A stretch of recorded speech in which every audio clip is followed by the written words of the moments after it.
అందరికీ నమస్కారం. Welcome to Suman TV. Top doctors ని మీ దాకా చేర్చి వారి ద్వారా సరైన విషయాలు చాలా కరెక్ట్ ఇన్ఫర్మేషన్ తో డేటాతో తీసుకోవడమే మా ధ్యేయం అండ్ మీ దాకా చేర్చడం మా లక్ష్యం. కాబట్టి ఇవాళ ఒక చాలా అనుభవజ్ఞులైన ఎండోక్రైనాలజీ ఎక్స్పర్ట్ ని కలవబోతున్నాం. ప్రొఫెసర్ పివి రావు గారు 40 సంవత్సరాల వారి కెరియర్ లో ఎండోక్రైనాలజిస్ట్ గా ప్రధానంగా క్లినికల్ ట్రయల్స్ చాలా ముందు చూపుతో ముందే రాబోయే ట్రెండ్స్ ఏంటి మెడికల్ సిస్టమ్స్ లో అని కనిపెట్టి ఆయనే ట్రయల్స్ నిర్వహించి ఆ తర్వాత అవి మార్కెట్లోకి రావడం జరుగుతూ ఉంటుంది.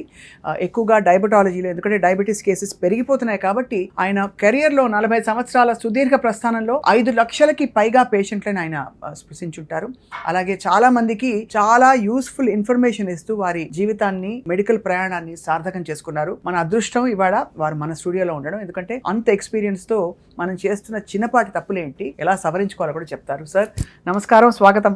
నమస్తే అండి. ప్రొఫెసర్ పివి రావు గారు, మీరు ఎండోక్రైనాలజీ విభాగంలో ఎక్స్పర్ట్ కాబట్టి దీనికి అంటే మీరు ఏమన్నా ఒక పూర్వపరాలు ఉన్నాయా మీరు ఇందులోకి రావడానికి? ముఖ్యంగా ముందు నుంచి కూడా నేను ఎంబీబీఎస్ అయిన తర్వాత రీసెర్చ్ సైడ్కి వెళ్ళాను అనమాట. గవర్నమెంట్లో ఐసీఎంఆర్లో రీసెర్చ్ ఫెలోగా వెళ్ళిపోయాను. ఇక ఆ తర్వాత ఢిల్లీలో కూడా మా ప్రొఫెసర్లు అంతా మెడిసిన్ ప్రొఫెసర్లు, నేను పనిచేసిన మెడిసిన్ ప్రొఫెసర్లు ఆ రోజుల్లో 1970 మొదటి సంవత్సరాల్లో ఆయన ఇండియాలోనే ప్రఖ్యాత డయాబెటీస్ స్పెషలిస్ట్ అనమాట. సో ఆయన దగ్గర పనిచేశాను కాబట్టి ఇక ఆయన ద్వారా నేను భారతదేశంలో డయాబెటీస్కి సంబంధించిన విషయాలు నేర్చుకోవడం, దానికి సంబంధించిన సంస్థల్ని నిర్వహించడం, ఇలాంటివన్నీ చేశాను. ఆయన ద్వారానే మాకు ఈ కొత్త విషయాల్లో ఈ ప్రయోగాలు చేయటం అన్ని కూడా 1983 నుంచి నేను ఢిల్లీలో ఉన్నాను. 83 వరకు మెడ్రాస్లో పనిచేశాను.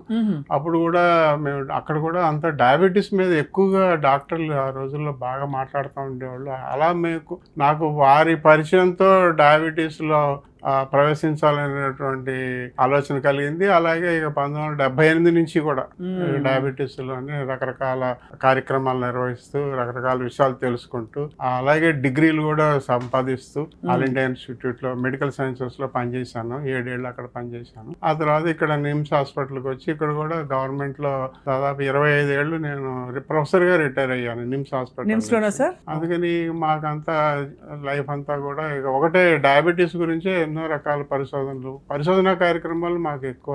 ఇంత దారుణంగా డయాబెటీస్ పెరిగిపోవడం మీ కళ్ళ ముందు మీరు చూసుంటారు. అయితే భారతదేశం డయాబెటీస్ క్యాపిటల్ అంటారు, అంతా అంటే జంక్ ఫుడ్ అంటారు. కానీ వెస్ట్ లో తినేది జంక్ ఫుడ్డే, మనం చెప్పే జంక్ ఫుడ్. మీరు కరెక్ట్ గా చెప్పారు, కరెక్టే.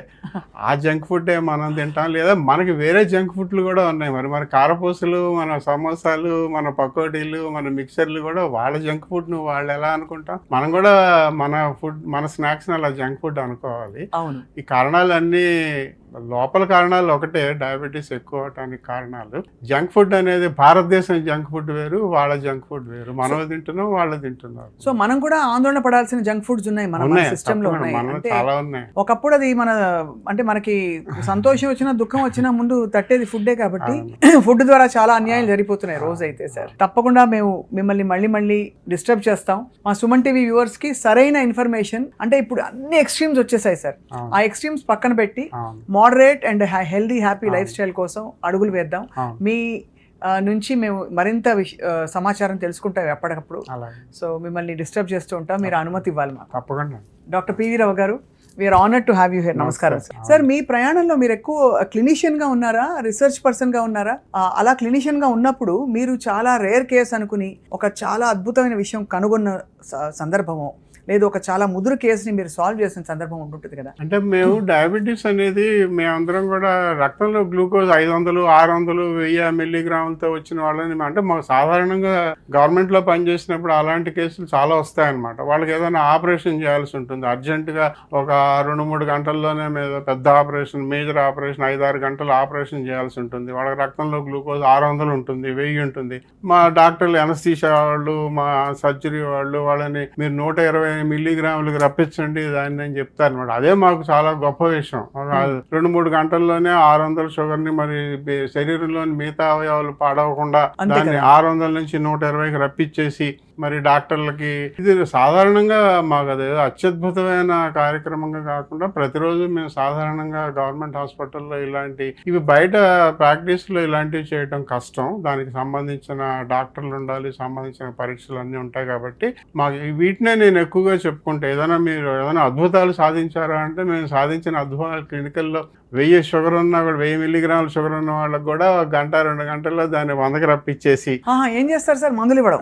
మందులు అంటే మన ఐవి మందులు ఇచ్చి చాలా కష్టం అనమాట. 1000-2000 షుగర్ ఉంటే అంటే మీరు చెప్పిన తల తిరుగుతుంది. ఏం సిమ్టమ్స్ వస్తారు సార్ వాళ్ళు? హఠాత్తుగా 1000 మిల్లీగ్రాములు వస్తే వాళ్ళకి కళ్ళు తిరగటం, లేదా నోరు ఎండిపోవటం, డీహైడ్రేషన్ అంటాం. శరీరంలోని రక్తంలోని నీరంతా కూడా తగ్గిపోయి డీహైడ్రేషన్ వచ్చి అవయవాల్లో ముఖ్యంగా ఊపిరితిత్తుల్లోను, గుండెలోను, మెదడులోను ఉన్నటువంటి కణాల్లో నీరు తగ్గిపోతే వాటికి సంబంధించిన సమస్యలు వస్తాయన్నమాట. కానీ అదే ఇప్పుడు మనం చాలా మందిని చూస్తూ ఉంటాం బయట సంవత్సరాల తరబడి షుగర్లు ఎక్కువ ఉంటుంటే 400-500 ఉంటూ అలా దానికి అలవాటు పడిపోతారు. అవును, అలవాటు పడిపోతే వాళ్ళకి మనం ఏదో రక్త పరీక్ష చేస్తే తప్ప వాళ్ళకి ఎటువంటి సమస్యలు బయటపడవు. అవును, అదో రకమైన సమస్య మాకు. అది డయాబెటీస్ వాడికి రక్తంలో గ్లూకోజ్ ఎంత ఉందని తెలుసుకోవాలంటే రక్త పరీక్ష చేసుకోవాల్సిందే తప్ప వాళ్ళని ఏదో చూసి వాళ్ళ లక్షణాలను బట్టి వాళ్ళతో మాట్లాడి మేము చెప్పలేము. కాబట్టి రక్త పరీక్షల్లో తెలుసుకుంటా. అలాగా చాలా కాలంగా రక్తంలో 500-600 షుగర్ ఉన్న వాళ్ళు ఏ సమస్య లేకుండా బయట సాధారణంగా తిరుగుతూ ఉంటారు. వాళ్ళకి ఏమవుతుంది ఒకవేళ అది కంటిన్యూ అయితే? వాళ్ళకి చాలా డెఫినెట్గా వచ్చే సమస్యలు ముఖ్యంగా రక్తనాళాలు గట్టిపడిపోతాయి అన్నమాట. వీళ్ళందరికీ రక్తం గట్టిపడుతుంది, రక్తం చెక్కబడిపోతుంది కదా. రక్తం చెక్కబడిపోతుంటే ఎక్కడైనా రక్తనాళాల్లో అది గడ్డగట్టి ఆ గడ్డ ధమనంలో, గుండె ధమనంలో, కరోనరీ ఆర్టరీలో గడ్డగడితే హార్ట్ అటాక్ వస్తుంది. మెదడులో ఆర్టరీలో గడ్డగడితే అక్కడ బ్రెయిన్లో స్ట్రోక్ వస్తుంది. ఇలాగా ముఖ్యంగా రక్తనాళాల సమస్యలు, తర్వాత మూత్రపిండాల సమస్యలు కూడా వస్తాయి. ఇవన్నీ కూడా ఖచ్చితంగా వస్తాయి అందరికీ. కాకపోతే ఏంటంటే అది ముందు తెలీదు చాలా మందికి. రాబోతోంది అనే విషయం 5-10 ఏళ్ల తర్వాత గుండె జబ్బులు వస్తాయని, మూత్రపిండాల జబ్బులు వస్తాయని తెలీదు. గ్లూకోజ్ మాత్రం ఎక్కువ ఉంటుంది, అసలు ఉందనే పట్టించుకోరు. ఒక 5-10 ఏళ్ళు పోయిన తర్వాత ఇక ఏదో ఒక సమస్య, శాశ్వతంగా అంగవైకల్యం వచ్చేటువంటి సమస్యలు వస్తాయి. అబ్బో, అయితే ఇలా పట్టించుకోకపోవడం డేంజర్ సైన్స్. అంటే అందుకే ఇప్పుడు యాన్యువల్ చెకప్స్ ఇవన్నీ ఇప్పుడు వచ్చేసాయి. ఆ రోజుల్లో లేవు కదా సార్, అంత అంటే మన దేశంలో అయితే లేవు కదా సార్. ఇన్ని పరికరాలు కూడా లేవు, ఇప్పుడు అన్ని వచ్చాయి. ఇప్పుడు ప్రతి మనిషి ప్రతి ఇంట్లోనూ అందరికీ డయాబెటిస్ మెడికల్ షాప్ ఉంటుంది అంతే కదా సార్. కరెక్ట్. అది చేత్తో ఏమంటారు, దాన్ని ఏమంటారు సార్? అదే గ్లూకోజ్ మీటరు. దాదాపు అందరి దగ్గర ఒక బీపీ మిషన్ 2500 రూపాయలు దొరుకుతుంది, ఇదో 1500 రూపాయలు దొరుకుతుంది. CGM దొరుకుతుంది, CGMS వచ్చేసాయి. చాలా మంది వాడుతున్నారు. ఇదివరకులాగా కాకుండా టెక్నాలజీ బాగా పెరిగిపోయింది. దానివల్ల అందరికీ అవగాహన పెరిగింది. అది మంచి విషయం. అందరికీ డయాబెటీస్ అంటే అవగాహన పెరిగింది. లావుగా ఉంటే సమస్యల గురించి తెలిసింది. రక్తంలో గ్లూకోజ్ ఎక్కువగా ఉంటే ఏం చేయాలో కూడా తెలుస్తుంది. అవగాహన కార్యక్రమాలు మేము చేస్తున్న వాటితో పాటుగా ఈ పరికరాల వల్ల కూడా ఎవరికి వారు నేర్చుకుంటున్నారు. మీడియా సహకారం చాలా ఉంది గత 30 సంవత్సరాలుగా. ఒక విషయం చెప్పుకోవాలంటే భారతదేశంలోని రాష్ట్రాల అన్నిటిలోనూ పోల్చుకుంటే మన తెలంగాణ, ఆంధ్ర రాష్ట్రంలో అవగాహన ఎక్కువగా ఉందన్న విషయాన్ని ICMR ఇండియాబ్ అనే స్టడీలో తేల్చారు. చాలా మంచి విషయం. అంటే మా గొప్పతనం మేము చెప్పుకోవడం అనమాట. గత 30 సంవత్సరాలుగా మేము చేసినటువంటి కార్యక్రమాల వలన మిగతా రాష్ట్రాలతో పోల్చుకున్నట్లయితే ఆంధ్రప్రదేశ్, తెలంగాణ రాష్ట్రాల్లో పట్టణాల్లోనైనా పల్లెటూళ్ళలో అయినా కూడా డయాబెటీస్ గురించిన విషయాలు అందరికీ తెలుసు. డయాబెటీస్తో వచ్చే సమస్యలు తెలుసు. డయాబెటీస్ని ఎలా పరీక్షలు చేసుకోవాలో తెలుసు. వాళ్ళు చేసుకుంటున్నారా లేదనేది వేరే విషయం, కానీ తెలుసు. అవగాహన అనేది ఉందనే విషయాన్ని మిగతా రాష్ట్రాలతో పోల్చుకుంటే మన రాష్ట్రాల్లోనే ఎక్కువ ఉందని పరిశోధనలో మన ICMR ఇండియాబ్ అంటాం దాన్ని. ఆ కార్యక్రమంలో వాళ్ళు చెప్పారు. మాకు చాలా సంతోషించాం ఆ విషయం తెలుసు. తప్పకుండా మేము మిమ్మల్ని మళ్ళీ డిస్టర్బ్ చేస్తాం. మా సుమన్ టీవీ వ్యూవర్స్ కి సరైన ఇన్ఫర్మేషన్, అంటే ఇప్పుడు అన్ని ఎక్స్ట్రీమ్స్ వచ్చేసాయి సార్. ఆ ఎక్స్ట్రీమ్స్ పక్కన పెట్టి moderate and healthy happy life style కోసం అడుగులు వేద్దాం. మీ నుంచి మేము మరింత సమాచారం తెలుసుకుంటాం ఎప్పటికప్పుడు. సో మిమ్మల్ని డిస్టర్బ్ చేస్తూ ఉంటాం, మీరు అనుమతి ఇవ్వాలి మాకు. తప్పకుండా. Doctor PV Rao garu, we're honoured to have you here. నమస్కారం సార్. నమస్తే. రైస్ ప్రైమరీ ఒక ఫుడ్ కదా సార్. సో మీ దృష్టిలో సార్ అసలు ఏ ఫుడ్ పదార్థాలు తింటున్నాం అన్నది ముఖ్యమా? అంటే రైస్ తింటే డయాబెటీస్ వచ్చేస్తుందని ఇప్పుడు అందరికీ అలా పడిపోయింది మైండ్ లో, అది వాస్తవం అంటారా? అంటే నేను చెప్పేది ఏంటంటే ఇప్పుడు భారతదేశంలో ఒకప్పుడు ఈ అన్నం లేనప్పుడు, మరి గోదావరి జిల్లాలో అన్నం లేనప్పుడు అన్నాన్ని పండించి ఎంతో మంది లక్షల మందికి ప్రాణం పోశారు. ఒకప్పుడు మనకి ఈ ఆయుర్దాయం చాలా తక్కువ ఉండేది. లైఫ్ ఎక్స్పెక్టెన్సీ 30-40 కన్నా ఎక్కువ కాలం బతికేవాళ్ళు కాదు. వాళ్ళందరూ 70 ఏళ్ళు బతుకుతున్నారు. మనకి ఆరోగ్యం, ఆహారం, నాకు తెలిసి 30 సంవత్సరాల క్రితం కూడా మెరాస్మస్ అనే వ్యాధి, తర్వాత క్వాషియార్కర్ ఇక్కడ తెలంగాణలో హైదరాబాద్ సిటీలోనే చాలా ఎక్కువ ఉండేది. ఇవాళ ఎక్కడా కనిపించట్లేదు. అంటే మనం ఆహారపరంగా, ఆరోగ్యపరంగా మనం ఎంతో సాధించాం కదా 30 సంవత్సరాలుగా. ఎనీమియా అనేది ఒకటి కనిపిస్తుంది, రక్తహీనత మొత్తం అందరికి ఉంది. కానీ ఈ కంటి ఇప్పుడు రేచీకటి అనేవాళ్ళం, ఇప్పుడు నిక్టలోపియా అని చెప్పేసి వైటమిన్ ఏ డెఫిషియన్సీ కంప్లీట్ గా పోయింది. ఇవన్నీ కూడా మనం మన ఆహార విషయాల్లో మార్పుల వలన ఆరోగ్యం పెంచుకుని మనం ఇవన్నీ కూడా సాధించగలిగాం గత 20 సంవత్సరాలు. ఇలాగే ఒకప్పుడు మరి 100 సంవత్సరాల క్రితం ఆహారం అంత లేని రోజుల్లో, మరి అన్నం లేని రోజుల్లో జొన్నలు, రాగులు, సజ్జలు లాంటివి తింటూ మనం కొన్ని సమస్యలకు కూడా లోనయ్యాం. కానీ వాళ్ళ తేలిగ్గా జీర్ణమయ్యేటువంటి అన్నం అనేది దొరకటం వలన వరి పండుతోంది. భారతదేశంలో వరి ఎక్కువగా పండే రాష్ట్రాలు ఆంధ్రప్రదేశ్, తెలంగాణ. వాళ్ళ భారతదేశం మొత్తానికి వరి ఎక్కువ పండేటువంటి రాష్ట్రం తెలంగాణ రాష్ట్రం. కాబట్టి దీన్ని తప్పుబట్టి దీని వలన దోషాలు ఉన్నాయి, హాని కలుగుతోంది అని అందరూ చెప్పుకోవటం అంత మంచి విషయం కాదు. కాకపోతే మీరు తినేటువంటి ఆహారంలో వరి ఎలాగా మీరు వాడుకుంటున్నారు? 2 సార్లు మరబట్టారా, 1 సారి మరబట్టారా? తర్వాత ఇవాళ మరి చెప్పుకోవాల్సిన విషయం ఏంటంటే ఈ ధాన్యాన్ని బాగా మరబట్టి ఆ పైన ఉన్నటువంటి హస్క్, ఆ ఓకా చుట్టూ తీసి దాంట్లోంచి ఆయిల్ తీసినట్లయితే బ్రాన్ ఆయిల్ కి ఎక్కువ డబ్బు వస్తుంది మనం బియ్యం అమ్ముకున్నా కూడా. అందుకని బాగా మరబట్టేసి మరి ఇవన్నీ బయటకు తీసి ఆయిల్ అమ్ముకోవడం ముఖ్యం కానీ బియ్యం ముఖ్యం కాదు అనే ఉద్దేశంతో బాగా తెల్లగా శుభ్రంగా జీర్ణం అయిపోయి ఆహారం తీసుకున్న, అన్నం తీసుకున్న అరగంటలోనే మొత్తం జీర్ణమైపోయి రక్తంలోకి వెళ్ళి, అంటే గ్లైసిమిక్ ఇండెక్స్ ఎక్కువ బాగా పెరిగిపోయేలాగా చేసి పండిస్తారు. అలాంటి ఆహారం తీసుకోవటం వల్ల మన తప్పు, మన వంట పద్ధతుల్లో తప్పు, అంతేగాని అన్నాన్ని తప్పు పట్టకూడదు. ఎంత గొప్ప మాట అన్నారు సార్. అంటే మీ అనుభవం కనిపిస్తుంది స్పష్టంగా. అన్నాన్ని తప్పు పట్టలేము, మనం పండించే విధానం, దాన్ని ప్రాసెస్ చేసే విధానం తప్పు కాబట్టి అది మనకి చేటు చేస్తోంది. సార్ ఇప్పుడు మీరు ఈ డయాబెటీస్ పరీక్షల్లో మనకి HbA1c ఒకటి కామన్ గా, ఫాస్టింగ్ గ్లూకోజ్, అయితే ఇప్పుడు ఫాస్టింగ్ ఇన్సులిన్, హోమాయార్ ఇవన్నీ అంటున్నారు. మీరు ఏది ప్రామాణికం అంటారు? రక్తంలో గ్లూకోజ్ ఎక్కువగా ఉంటేనే డయాబెటీస్ నిర్ధారణ చెప్తున్నాం, మనం డయాగ్నోస్టిక్ గా వాడతాం. అలాగే రక్తంలో గ్లూకోజ్ తగ్గడం అనేది ఒక టార్గెట్ గా పెట్టుకుని మనం మందులు ఇస్తున్నాం అనమాట. మందులు ఇవ్వడానికి, నిర్ధారణ చేయడానికి రక్తంలో గ్లూకోజ్ అనేది ప్రామాణికం, దాంట్లో తిరుగులేదు. HbA1c అనేది ప్రామాణికం కాదు కానీ ఒక రకంగా మనకు ఉపయోగం అనమాట. అంటే 3 నెలలకు ఒకసారి, గత 3 నెలలు బాగుందా లేదా మనం చేసిన చికిత్స అని తెలుసుకోవడానికి వాడుతున్నాం HbA1c అనేది. కాకపోతే ఇక రాబోయే కాలంలో రక్తంలో గ్లూకోజ్ యొక్క అవసరం తగ్గిపోతోందని ఒక కొత్త సూచనలు వస్తున్నాయి. రక్తంలో గ్లూకోజ్ రోజంతా కూడా ఒకలానే ఉండదు. అది 20 సెకండ్లకు ఒకసారి మనం చేయగలిగినట్లయితే మారిపోతాం. ఆ మారిపోవడం కూడా వేరియబిలిటీ చాలా ఎక్కువగా ఉంటుంది అనమాట. అంటే ఒక 5 నిమిషాల క్రితం 100 ఉంటే 5 నిమిషాల తర్వాత 300 ఉండొచ్చు, మళ్ళీ 5 నిమిషాల తర్వాత మళ్ళీ 50 ఉండొచ్చు. వేరియబిలిటీ ఎక్కువ ఉంటుంది కాబట్టి ఏదో రక్త పరీక్ష చేసి ఉదయం తిన్న తర్వాత, గంట తర్వాత, 2 గంటల తర్వాత రక్త పరీక్ష చేసి దాంట్లో ఉన్న షుగర్ని బట్టి ఆ రోజంతా ఇలాగే ఉందని మనం ఊహించి మందులు ఇవ్వటం అనేది తప్పు. సో మరి డయాబెటీస్ ఉందా లేదా అని ఎలా నిర్ధారిస్తాం మనం? అదైతే రక్తంలో గ్లూకోజ్ దానికి మంచి ఒక నెంబర్ కూడా ఇచ్చేసారు, సంఖ్య. 125 ఉంటే డయాబెటీస్ లేదు తినక ముందు, 126 ఉంటే డయాబెటీస్ ఉంది. అలాగా ఫాస్టింగ్ అంటున్నారు. ఫాస్టింగ్ బ్లడ్ గ్లూకోజ్ తిన్న తర్వాత 140, 200 నెంబర్లు ఇచ్చారు.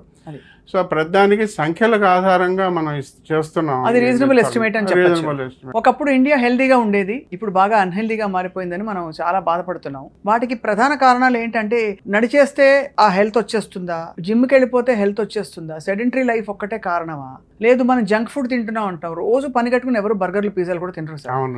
సో మరి ఏమిటి సార్ కారణం? అలాగే పకోడీలు, బజ్జీలు కూడా ఈ మధ్య తినలేదు. ఇప్పుడు ఒక్క పకోడీ తింటే దాని క్యాలరీస్ అంతా చాట్ జీపీటీలో చూసి మరి తింటున్నారు. మాలాంటి వాళ్ళు. సో మీరు చెప్పండి సార్. అలా చేయడం చాలా మంచి పని అండి. మీరు చెప్పింది చాలా బాగుంది. ఇప్పుడు నెమ్మదిగా గూగుల్లో అన్ని వచ్చేసాయి కాబట్టి మీరు పకోడీ తిన్నప్పుడు దాంట్లో ఎంత క్యాలరీలు ఉన్నాయని తెలుసుకొని తింటాం. క్యాలరీలో నేను ముఖ్యంగా చెప్పేది మీరు చూడండి, చాట్ జీపీటీలు చూస్తూ ఉండండి, గూగుల్లో చూస్తూ ఉండండి. ప్రతిదాన్ని కూడా మీరు అందులో ఏముందని తెలుసుకోవటం చాలా ముఖ్యం. అవును, ఇప్పుడు మనకి సమస్యలన్నిటికీ అదే మూల కారణం, మన ఆహారమే. కాబట్టి పకోడీలో ఎంత నూనె ఉందో తెలుసుకోవాలి, బాగా ఉంటుంది, అది ఇంపార్టెంట్. అంతేగాని అందులో ఎంత షుగర్ ఉంది, ఎంత కార్బోహైడ్రేట్, కార్బ్స్ అనేది అనవసరంగా దాని మీద ఒక దుష్ప్రచారం జరిగిపోయింది. రైస్ తినకూడదు, అన్నం తినకూడదు, పంచదార తినకూడదు, కార్బ్స్ అనేవి తగ్గించేయాలి, కట్ చేయాలి. కార్బ్స్ తగ్గిస్తే చాలా సమస్యలు వస్తాయి. 55% కన్నా తక్కువ కార్బ్స్ అంటే మనం తీసుకున్నటువంటి పిండి పదార్థాన్ని, మనం మనిషి అనేవాడు పిండి పదార్థాల మీదే బతుకుతున్నాడు. అయితే 1800 క్యాలరీస్ వేసుకుంటే ఉజ్జాయింపుగా అందులో 900 క్యాలరీస్ దగ్గర మీకు కార్బ్స్ నుంచి రావాలంటున్నారు. రాకపోతే మనకు ఆరోగ్య సమస్యలు ఎక్కువ అవుతాయి అన్నమాట. 55% ఉండాలి, 50% కాదు, 55% ఉండాలి. అంటే 1000 క్యాలరీస్ అనుకుంటే కూడా sir 250 grams of carbs we need 100%. Because 250 into 4 ఒక్కొక్క gram of carb is 4 calories కదా సార్. కాబట్టి 50% అయినా కూడా పిండి పదార్థం ఉంచుకోవాలి. మనకి వాళ్ళ భారతదేశంలో ఆహారంలో లోపాలు ఏం జరుగుతున్నాయంటే, ఒకటి ప్రోటీన్ తక్కువ ఉంది, ఆ మాంసకృతులు తక్కువ ఉండటం వలన మన అందరికీ చాలా సమస్యలు వస్తున్నాయి, అదొక విషయం. రెండో విషయం ఏంటంటే నూనె పదార్థాలు ఎక్కువ అవుతున్నాయి. మామూలుగా నూనె పదార్థాలు ఎక్కువ అవటం అంటే మరో విషయం చెప్పుకోవాలంటే, మనం వాడేటువంటి వంట పద్ధతులు మనం దాన్ని బాగా మరిగించి, అంటే నూనెలో ముంచి, ప్రపంచంలోని అన్ని దేశాల్లోనే ఏదైనా ఆహారం తీసుకోవాలంటే దాని మీద వాళ్ళు వేడి చేసుకుని నూనె జల్లుతారు, కానీ దానిలో ముంచి దాన్ని వేడి చేయరు. రెండోది ఏంటంటే, నిన్న పండించిన పదార్థాన్ని, ఆహార పదార్థాన్ని మళ్ళీ రెండోసారి మూడోసారి వేడి చేయడం కూడా మనకు సామాన్యం అయిపోయింది. సో ఆ వేడి చేయడం వల్ల కూడా దానిలో ట్రాన్స్ఫాట్స్ వస్తాయి, ప్లస్ క్యాన్సర్ కలిగించేటువంటి పదార్థాలు కూడా వస్తాయి. ఇటు పక్కన గుండె జబ్బులే కదా, అటు క్యాన్సర్ జబ్బులు కూడా వస్తాయి. కాబట్టి ఇలాగా రెండోసారి వేడి చేయడం అనేది తప్పు. తర్వాత నూనెలో ముంచి వేయించడం తప్పు. ఇవన్నీ కూడా మనం ఎక్కువగా వంట పద్ధతుల్లో, మన భారతదేశం వంట పద్ధతుల్లో ఇవన్నీ జరుగుతున్నాయి, కానీ వీటిని మరీ ఎక్కువగా వాడుతున్నాం అనమాట.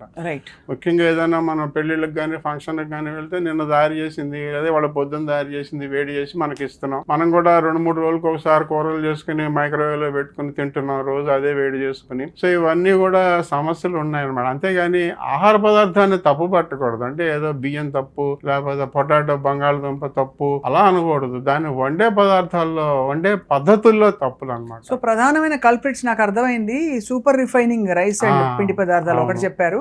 2 నూనె పదార్థాలు మనం గ్రహించట్లేదు, కార్బ్స్ ని తప్పు పడుతున్నాం, కానీ యాక్చువల్లీ కల్ప్రిట్ ఇది. ఎందుకంటే మళ్ళీ కూరలు వేడి చేస్తే అది బ్యాడ్ ఫ్యాట్ గా మారుతుంది. రెండోది ఆ ఫ్యాట్ కంటెంట్ కూడా బాగా ఎక్కువ అవుతుంది అది. సో చాలా ఇది అంటే ఇది గ్రహించకుండా చేస్తున్న తప్పులు సార్. ఎందుకంటే 2 కదా బజ్జీలు, ఒక 2 బజ్జీలు తింటే ఒక చక్కగా అంత నూనె వచ్చేస్తుంది మన బాడీలోకి, అంతే కదా సార్? అవును, 3వ వంతు నూనె ఉంటుంది. మీరు పకోడీ కానీ బజ్జీ కానీ కారపూస అయితే చేతికి తగలదు, ఏది తగలకుండా నూనె వెళ్ళిపోతుంది లోపలికి. కాబట్టి ఏదైనా మీరు ఒక ఆహార పదార్థం, మన భారతదేశ వంటకాలు ఏం తీసుకున్నా కూడా, మిఠాయిలు కూడా ఏం తీసుకున్నా కూడా దాంట్లో 3వ వంతు నూనె పదార్థం ఉంటుంది అన్నమాట. ఇప్పుడు అయితే మనకి గతంలో హెల్దీగా ఉన్న ఇండియా అన్హెల్దీగా మారడానికి ఇదే కారణం. అంటే దానికి తగ్గట్టు మనం నడవట్లేదు, ప్రభుత్వ పరంగా ఆలోచించినట్లయితే మనకున్న సమస్యల్ని మనం చాలా తగ్గించుకున్నామండి. ఇప్పుడు భారతదేశం ఒకప్పుడు అనారోగ్యాలు ఎక్కువగా ఉండేటువంటి రోజుల నుంచి వాళ్ళ ఆరోగ్యం ఉన్న వేరే, కానీ కమ్యూనికబుల్ డిసీజెస్ తగ్గాయి, కానీ లైఫ్ స్టైల్ డిసీజ్ కొంచెం పెరిగినట్టే కదా సార్? కరెక్ట్. ఇన్ఫెక్షన్స్ డిసీజెస్ అన్ని తగ్గిపోయినాయి, బాగా తగ్గాయి. అవును. కాకపోతే ఇప్పుడు ఈ నాన్ కమ్యూనికబుల్ డిసీజెస్ అంటే మరి ఈ గుండె జబ్బులు అవుతానేమి, క్యాన్సర్లు అవుతానేమి, ఊబకాయం, డయాబెటీస్, ఇవి పెరిగాయి అనమాట. అలాగా మొత్తం అంతా అనారోగ్యంలో వెళ్ళామని అనుకోకూడదు. మనకి ఇంకా అవకాశం ఉంది. మనకి ఇప్పుడిప్పుడే మిగతా దేశాలతో పోల్చుకుంటే ఇప్పుడిప్పుడే మనం ఈ జబ్బులకు లోనవుతున్నాం.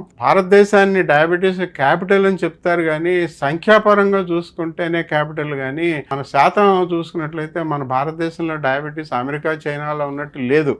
మనకు 10%, 25 ఏళ్ళు దాటిన వాళ్ళలో 10% అనమాట. అందుకని మనమేమి అంత మొత్తం పాడైపోయి ఏం లేవు అనారోగ్యంగా. కాబట్టి మనం కూడా ఇప్పుడు తెలుసుకోవడానికి అవకాశం ఉంది, మార్చుకోవడానికి అవకాశం ఉంది, అవగాహనకు అవకాశం ఉంది. ఉందండి. ఆ విషయం తెలుసుకోవాలి. అంటే మనం ఏమి మొత్తం అంతా పాడైపోయాం, మనం తీసుకునేటువంటి ఆహారం అలా అయిన మిగతా దేశాలతో పోల్చుకుంటే మనమే బెటర్ గా ఉన్నాం. మనమే, అదే కరెక్ట్ సార్, మీరు వాస్తవంగా చెప్పారు. ఇంకా మన కూరగాయలు వాటన్నిటికీ కాస్త గుర్తింపు, గౌరవం ఉంది. వేరే దేశాల్లో హార్డ్ మీట్స్ తినే దేశాలు ఉంటాయి, రెడ్ మీట్ ఎక్కువ తినే దేశాలు కూడా ఉన్నాయి సార్ మన దగ్గర. 20 సంవత్సరాల మోర్టాలిటీ డేటా అమెరికా వాళ్ళ డేటా తీసుకున్నట్లయితే భారతదేశం కన్నా ఎక్కువ మరణాల సంఖ్య వాళ్ళ దగ్గర ఉంది, మన దగ్గర కాదు. వాళ్ళకన్నా మనం చాలా వెనకబడి ఉన్నాం, మన హాస్పిటల్స్ అయితేనేమి, వైద్య సదుపాయాలు అయితే. కానీ చివరికి మోర్టాలిటీ డేటా, మార్బిడిటీ డేటా తీసుకున్నట్లయితే 20 సంవత్సరాలు అమెరికాది ఇండియాది పోల్చుకున్నట్లయితే మనమేమి వాళ్ళతో పోల్చుకుని బాధపడాల్సిన అవసరం ఏం లేదు. మనకు ఆరోగ్యంగానే ఉన్నాం మనం. కాకపోతే రాబోయే కాలంలో మన ఒబేసిటీ పెరుగుతోంది, డయాబెటీస్ పెరుగుతోంది, గుండె జబ్బులు పెరుగుతాయి. ఆ సమస్యలు మనకు ఉన్నాయనే విషయం మనకు తెలుసు. అవగాహన నేర్చుకుని దానికి కావాల్సినటువంటి పద్ధతులు మార్చుకోవడానికి అవకాశం ఉంది, మనకు అవకాశం ఉంది. మీరు చెప్పినట్టు కూరగాయలు అయితేనే, పళ్ళు అయితేనే, మనం వాడినంత కూరగాయలు, పళ్ళు, ఆహార పదార్థాలు మిగతా దేశాల్లో లేవు. కాబట్టి మనం చాలా, మనకు అదృష్టవశాత్తు మనకు చాలా అవకాశం ఉంది మార్చుకోవటానికి. 100 ఏళ్ళు బతకడం ఎలా అని ఎవరైనా అడిగితే ఒక అమాయకమైన ప్రశ్న. 100 ఏళ్ళు అంటే